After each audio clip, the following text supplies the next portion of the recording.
नमस्कार,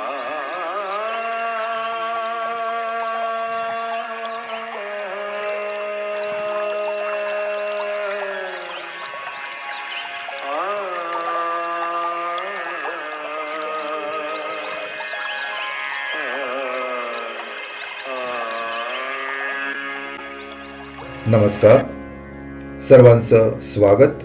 संगीत समाधी भाग 9. लेखक ब्रह्मलीन योगीराज मनोहर हरकरे. मार्गी संगीत. आपतत्वाचे परिचायक म्हणजे गंधर्व होत आणि आपतत्वाचे स्वामी भगवान शिवशंकर होत. भगवान शिवाच्या दर्शनात नेहमी यक्ष, गंधर्व, किन्नर आदी स्वरयोनी घुटमळत असतात.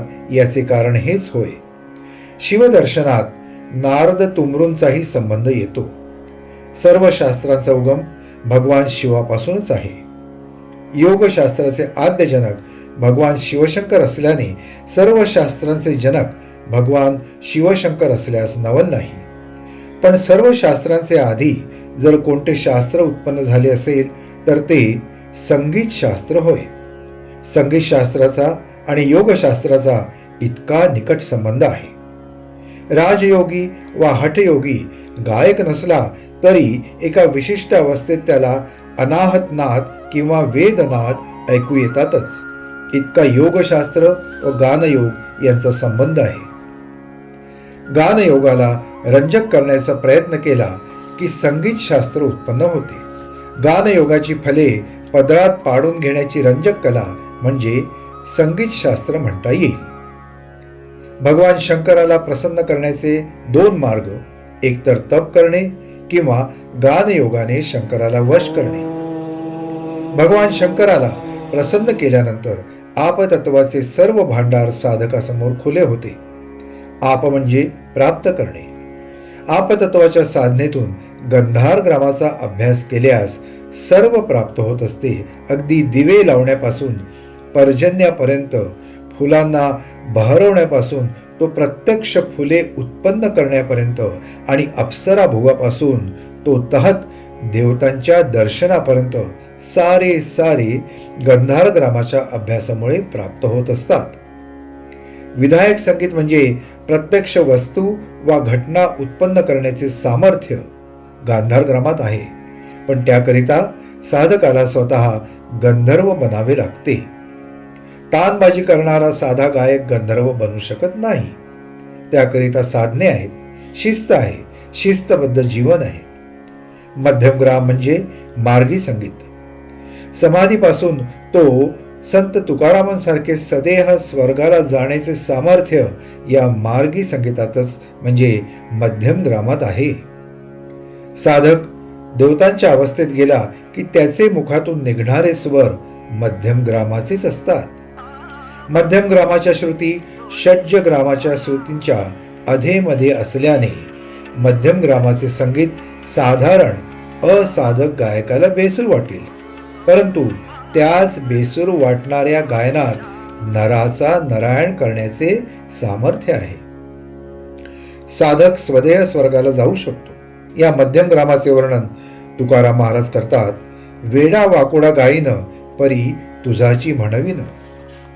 मध्यम ग्रामाबद्दलच्या अनुभवांवर पुढे चर्चा येईलच. स्वरांना रंग असतात ही शास्त्रीयता पाश्चात्यांना इतके दिवसपर्यंत एक रंजक कल्पना विलास वाटत असे.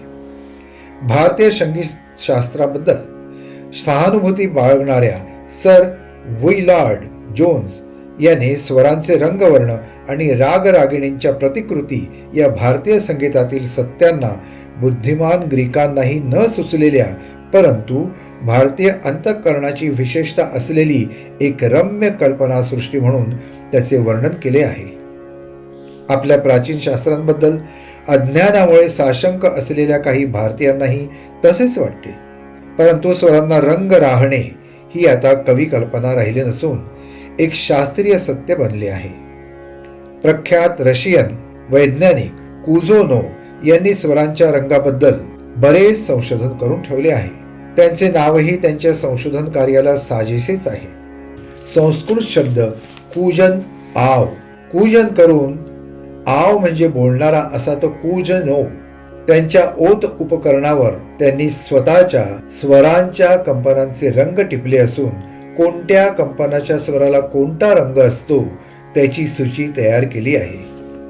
ते म्हणतात, प्रत्येक स्वराला त्याचा एक रंग असतो, पण गीत वा संगीत जलद चालू ठेवल्यास विभिन्न रंगांचे अभिसारण होऊन त्याचा एकूण परिणाम एक पुसट रंग चित्रपट होण्यात होतो.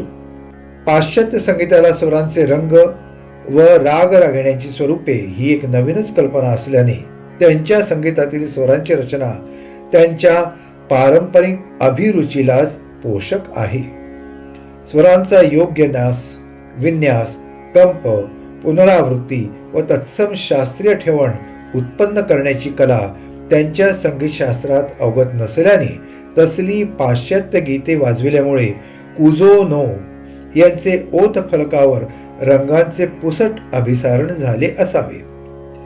प्राचीन भारतीय संगीतशास्त्राचे आधारे रचलेले एखादे गीत त्या ओत फलकावर कंपित केले असते तर त्यातून एखाद्या रागिणीचे स्वरूप त्या फलकावर झळकले असते.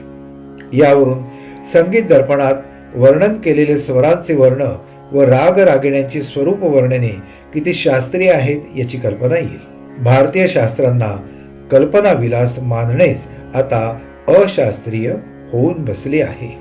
आजच्या भागात एवढंच. पुन्हा भेटूया पुढच्या भागात. हरि को सदा, जो भजे हरि को सदा, तो ही परम